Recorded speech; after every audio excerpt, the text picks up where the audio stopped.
is Jets at Noon with Cameron Poitras and Jim Toth on 680 CJOB. Hey, welcome to the program. Cam with you here. Jim Toth. Jim, how you doing? Good day. I'm well. Thirsty Thursdays. Let's go. That's what they call it. You thirsty for a win against the Vegas Golden Knights? For years now. Yes, I am. Yeah, there's so much to unpack heading into tonight's game against the Golden Knights, and we'll discuss this a little bit more, Jim, but this is pretty close to a must-win for the Winnipeg Jets. They got to pick up 2 points. And to help us I would think so. Take a deeper look, Dan Duva, the Golden Knights broadcaster down in Nevada. Hey, Dan, how are you? Great, guys. Good to be with you. Thanks, Dan. Our Appreciate pleasure. it. Happy to have you back on the show. 8 straight regular season wins. Vegas over the Jets. 12 of 13 if we include the playoffs. What is the fan slash... Are you okay? I just had something in my throat there. Verklempt? Emotional or just something you couldn't swallow? It was a frog or something. Yeah, you couldn't swallow. It's hard to swallow that. What's the feeling towards the Jets from the fan base and the community? I'm curious about that. Yeah, it's a question. And there's, I would say that the feelings are 2 different aspects. One is, hey, Vegas has beaten Winnipeg in the playoffs twice, and both times, it went pretty well the rest of the way, Vegas reaching the Cup final. Then also consider just how many Manitoba connections are with the Golden Knights, right from Kelly McCrimmon, of course, all of his connections through the Brandon Wheat Kings, the captain Mark Stone and Brett Howden and Keegan Colasar, and I could go on and on and on. So, there's a special affinity there for the Winnipeg Jets, and I think that those guys get up for these games. And I think that the history, as I mentioned, the playoff series, and just look at the standings. Look how good the Jets have been this year. So, yeah, anytime that the Knights and the Jets have faced off in Vegas history, it's felt like a big game because these teams have been so good over the past 8 years. And naturally, you've got some postseason history as well, the personal history. So it feels like a big game whenever you see the Jets and the Knights. What's gone so right again for the Vegas Golden Knights? Because they've once again had some injuries. Yeah, the one guy who really hasn't been injured was Jack Eichel. And he only missed 1 game this year because of an illness and not even an injury. And Vegas had never had an 80-point player or a 90-point player, and certainly not a 100-point player, and Jack right now is at 93. And then another aspect of why the Knights have been successful this year, the power play. First in the league, Jets had been number 1, Vegas number 2, now Vegas is slightly ahead. And it's interesting because they have the second fewest power play chances in the league and by far the fewest times shorthanded in the league. They're going to break the record for fewest times shorthanded in a full season. So they're playing a lot of 5-on-5 hockey, but when they are on the power play, they score. 34 of Jack Eichel's 93 points are power play points. Tomas Hertl has been a big reason for the success on the power play, full year with the Golden Knights after just a handful of regular season games. Remember, after the trade, he had been unavailable because of a knee procedure. So he's looked like himself over the last few months. Unfortunate, he got checked into the boards from Lilleberg with the Lightning, and so Hertl has missed the last 4 games. He did practice yesterday, no contact jersey, so looks like he's not too far away. But I really think Hertl's as a centerpiece, the emergence of Pavel Dorofeev. Dorofeev and Hertl, that's been a big reason for the power play. I mean, Dorofeev's got 32 goals. Hertl's got 31 goals, and a lot of their success has come on the power play, as I mentioned. So those are things that have not really happened in Golden Knights history before. Only a handful of times have you ever had a 30-goal scorer. Now you've got 2 on the same team. How have they stayed out of the box? Yeah, it's a good question. Well, you ask Bruce Cassidy about that, and he'll say, our players are strong and big, and they don't go down easily. They're not looking to draw a penalty by, it sticks in my skates, I'm going to go down. And it probably hurts them at times because they're so intent on making a play. And it just happened the other night. Noah Hannafin looked like he got tripped, but he managed to keep his balance, so there's no penalty call. And then, you just have smart players, experienced players, and I mentioned big players. The defensemen are big, and they're well coached. So and they're fast. So all of these things together, plus the coaching, I think has managed to bring them to a point where they're playing playoff-type hockey on a regular basis. And we know generally in the playoffs, penalties are at a premium. It's more 5-on-5, and I think the Knights are just built to play that type of a game. So that's part of it. And I should point out, while the Knights might be the most extreme example of staying out of the box, across the board, if you look around the league, number of times shorthanded is down. The number of power play chances are down. So Vegas is going to obliterate that record, but there could be some other teams to break that record. The record, by the way, is 186 times shorthanded. Calgary did it 10 years ago. Vegas right now is at 151. 35 away. They'd have to be shorthanded more than 4 times per game in the remaining 8 to not break the record. So I think that there are other teams that are going to be close to that as well. So it's not just Vegas. I think it's a league-wide trend. How do you think they match up with the Jets? Because that time that the lone blemish, I think, or one of the very few, I think it's the only one between the Jets giving up a lead after 2 periods was that Golden Knights game here in Winnipeg where they came back late and then won it in extras.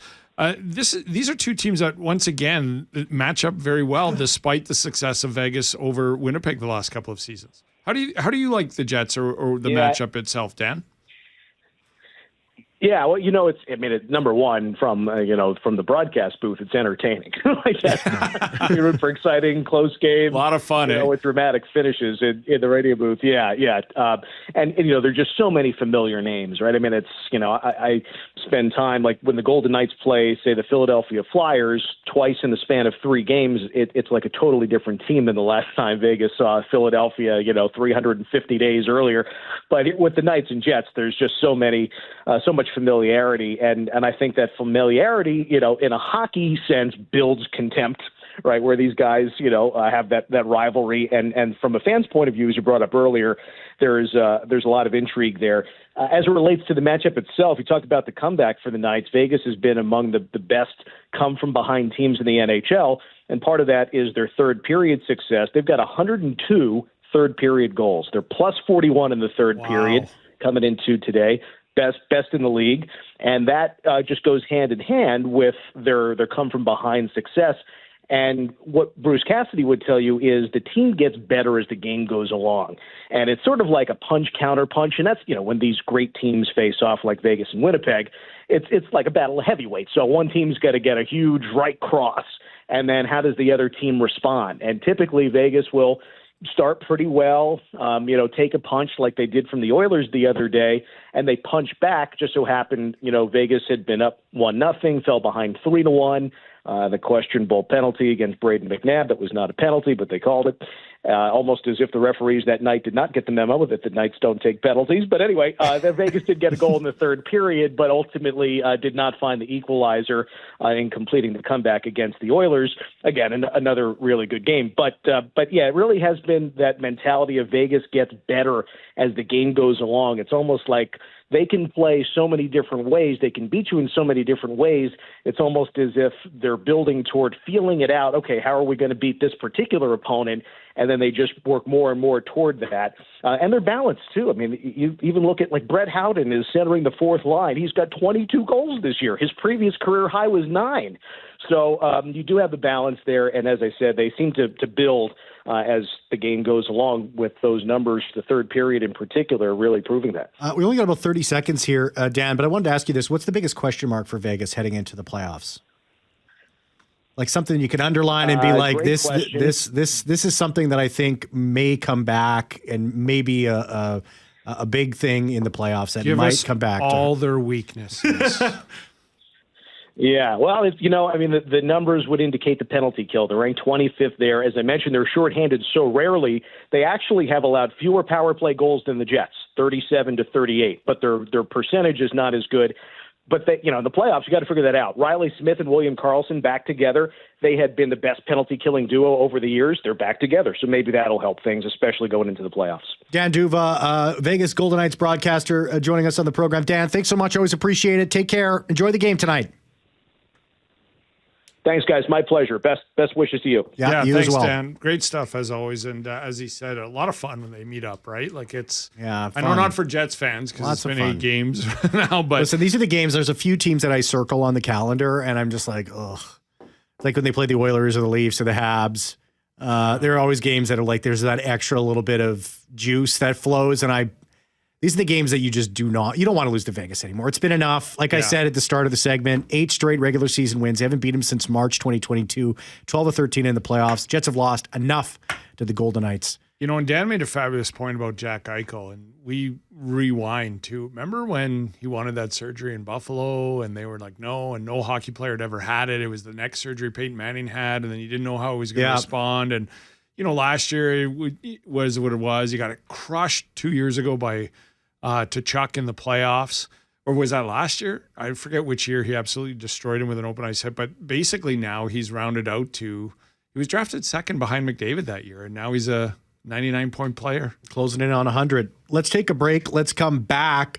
Big exposure yesterday for the head coach of the Winnipeg Jets. I'll tell you what he got up to. Was he on Jets at noon when again? we come back? I don't remember having him on Jets at noon again. He asked, but I said no. I said we were busy. Oh. Well, he would have got extreme exposure. Yeah.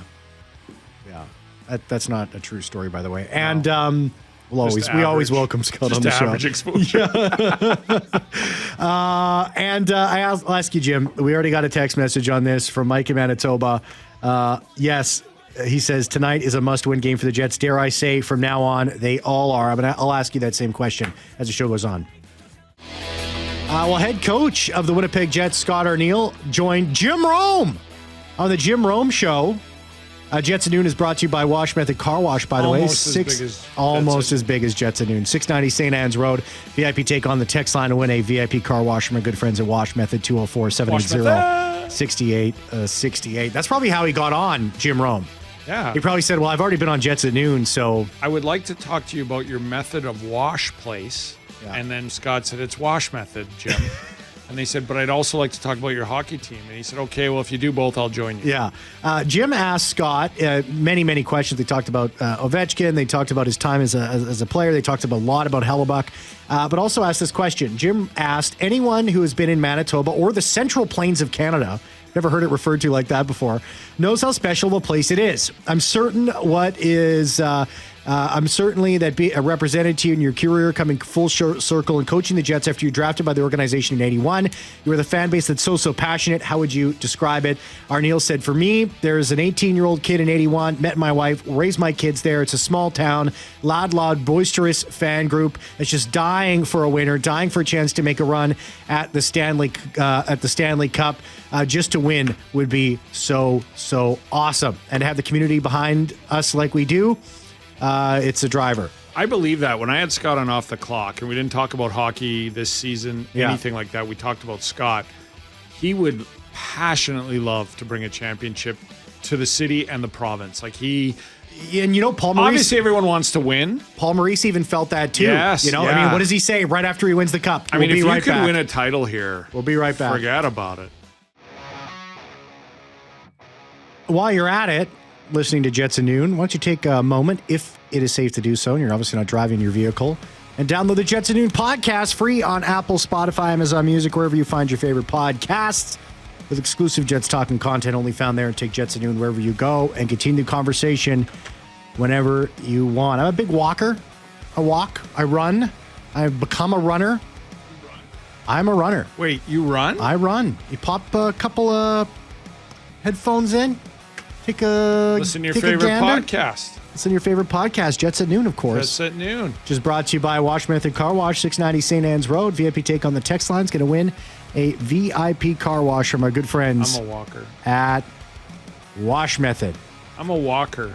You not are a big runner anymore, but I'm way older. You go on the treadmill and you pound miles. Pound that treadmill like it owes me money. I'm not a big runner these days, but some people might say I've been running from stuff my whole life. There was no practice yesterday for the Right to Vegas. That's right. It was an off day for the team. Here were the lines from Tuesday in LA. And I want to know your opinion on this, Jim, and we'll get into the impact and the importance of tonight's game. But the lines were Connor Scheifele, Iafallo, Ehlers, Lowry, Appleton, Niederreiter, Nemestikov, Perfetti, Tanev, Barron, Gustafsson, and then on defense, Morrissey, DeMello, Sandberg, Miller, Stanley, Fleury, and then Hellebuck was the starting goalie. I wonder if he'll be starting again tonight. I would think he starts. Yeah. We had this conversation in the pregame show on Sunday with Edmonds and Clinton and Mr. Kelly Moore. He's going to get Utah?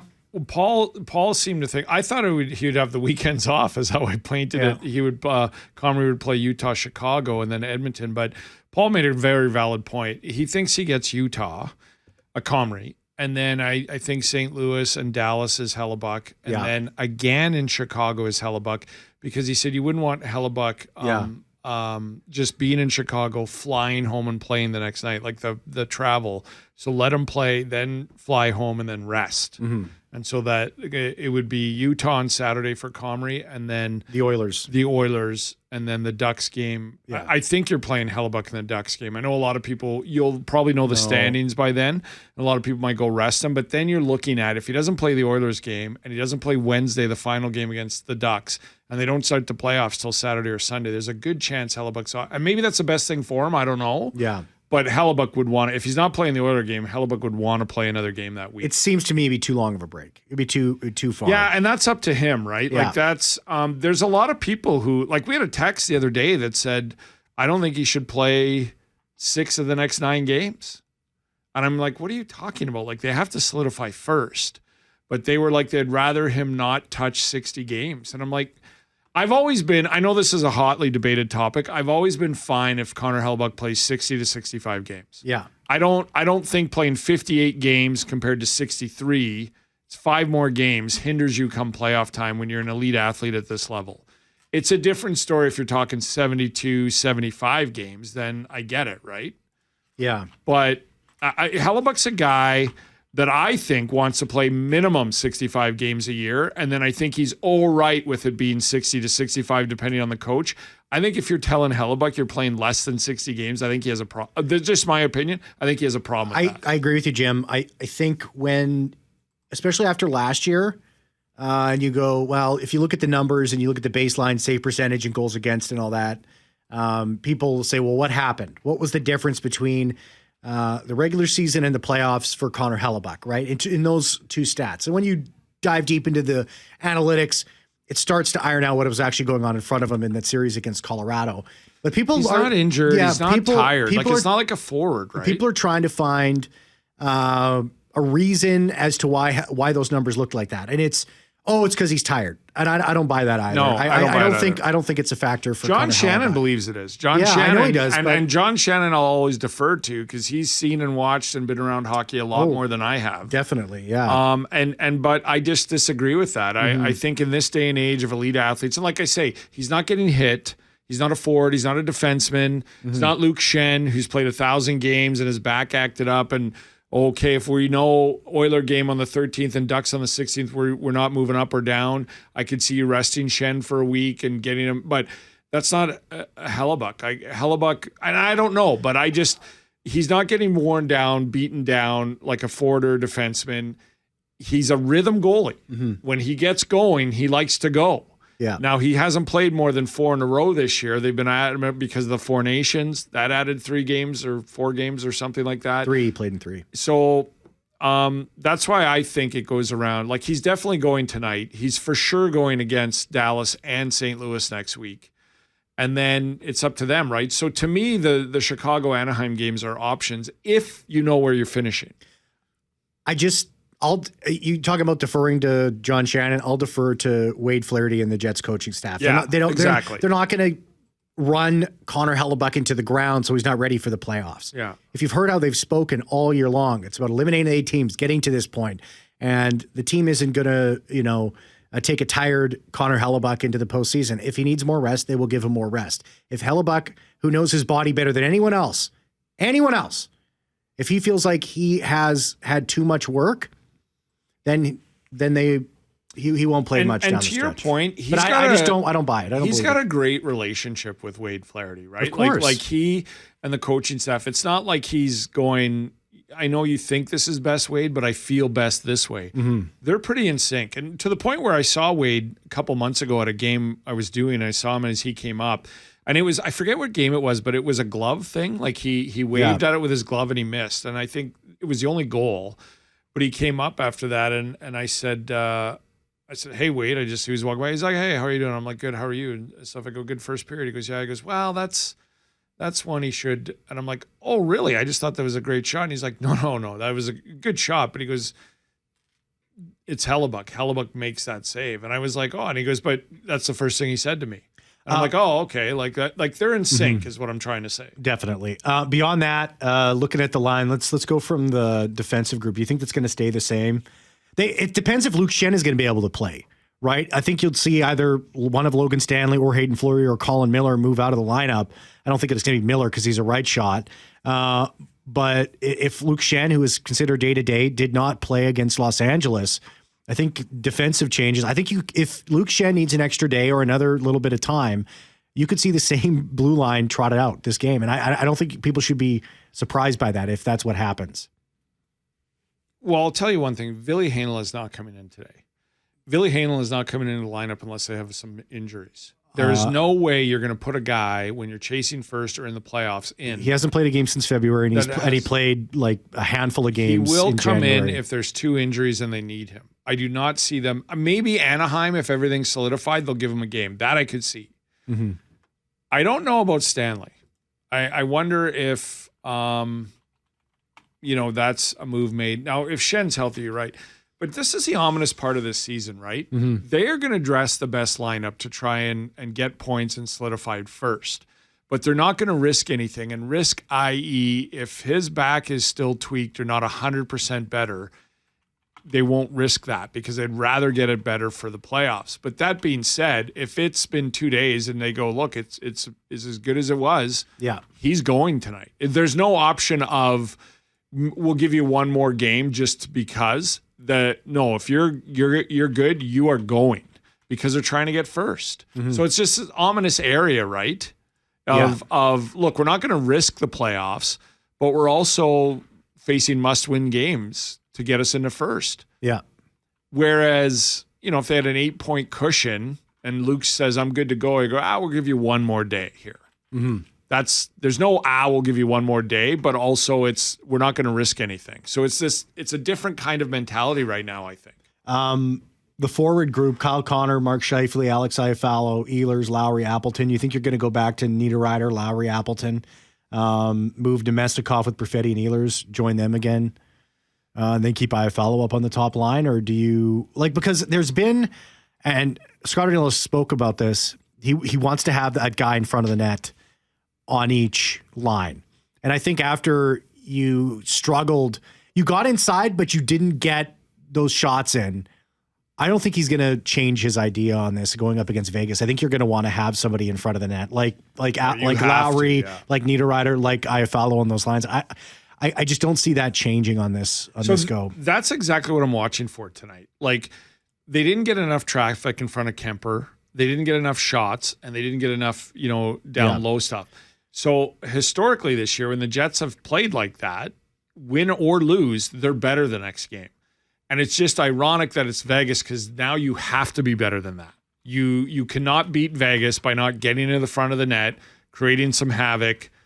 Agreed. So I think it's like in the past, I think we've seen them not do this and maybe win or lose a game and then go up against somebody else and they just dominated in that facet. It's not going to be easy again tonight, but you do have to be better at it. And that's what I'm looking for tonight is how they sort of get better than they did against the LA Kings with that going to the net, traffic in front. I mean, that's how they beat Vancouver, right? That's how they beat New Jersey.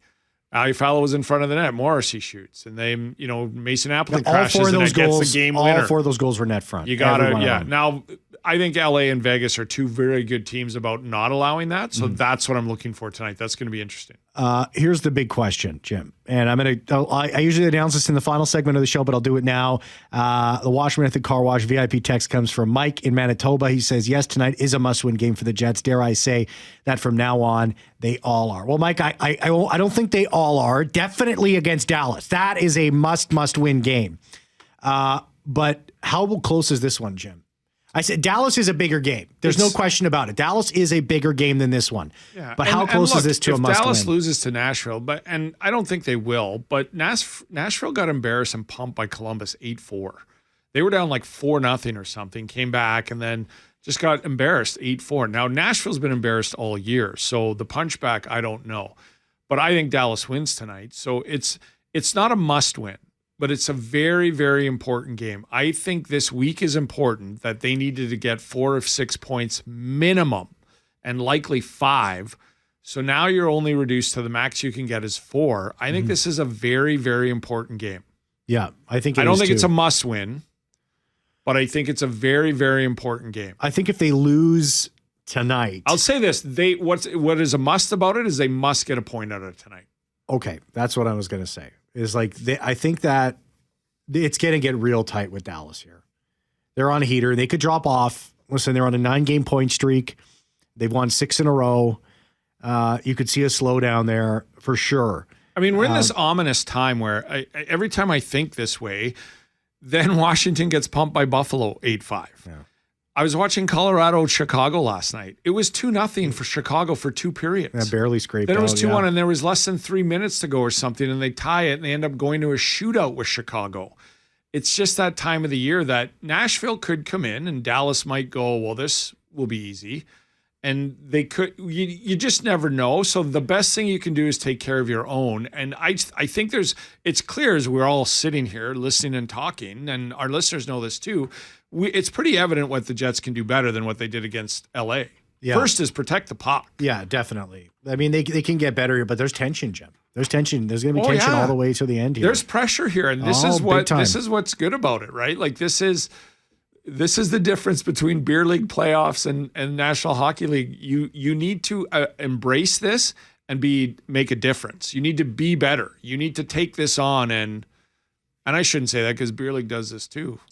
I get nervous before beer league games. Hey man, a big title. Yeah, you playing for the championship. The worst thing is when you're sitting there and you get there 5 minutes before the game, and somebody looks at you and go, "Hey, we need you tonight, Toth." Well, I'm here. Why are you saying that? I showed up. No, we need you to be good tonight. None of these. Well, I'm here, dude. Why do you got to add the pressure? Let's take a break. Let's come back. Here's the question. We discussed it here, but I want to get into it a little bit more. Would this give you relief, even if the Jets can't get a result tonight, because of how high that tension is? Do you think it's must win? I do. Must win game. I think it's a must win. I think they have to win this game. So on a scale of 1 to 10, they need a point for sure. Yeah. But I think they need a win tonight. And I'm going to ask you something. Would this give you more relief? We kind of touched on it, but we'll get a little deeper into it when we come back. Poitras and Jim Toth on 680 CJOB. Well, we're talking about beer league. Greg texts the show 204-780-6868. He says, speaking of beer league hockey, I was a stay-at-home D-man. They would call me and say, stay at home. Mine wasn't hockey. It was always like senior men's soccer, senior men's basketball. And they would be like, I'd be out of town or working or I'd travel. I'd be exhausted. It'd be like a Wednesday night at 11 game. And they're like, okay, Jimbo, we need you tonight. We need something. I'm like, can you just not? I'm here. We're going to play. Can we just have fun? Yeah. We don't need the added. There's always that guy on the team, right? Like, we don't like those guys. And it's go time. Well, it's like everybody's got that 11 p.m. on Wednesday. Everybody has that guy on the beer league team that is just like a total goon and just like takes the thing way too. But anyways, there was some news that just came down the pipe here. This is I sit corrected. So, did Connor Hellebuyck play against Buffalo on the 23rd when I was away? No, that was Comrie. Yeah, that was Comrie against Buffalo. So Hellebuyck's played Washington, New Jersey, Vancouver, and then he played Tuesday against LA. It appears Scott Arniel is sticking with his schedule of not playing Hellebuyck more than 4 games in a row. Mitchell Clinton in Vegas just put out on social media, Eric Comrie taking warm-up shots from Dylan Sandberg in the visitor's net this morning. Looks like he might start against Vegas tonight. And Sandberg is the guy that warms up the starting goalie. This looks like it is going to be Comrie tonight. And that it goes along with the line that Arniel all season long has played Hellebuyck for 4 games and then Comrie. Ken Weeb, contributor to the program, on also with the Free Press,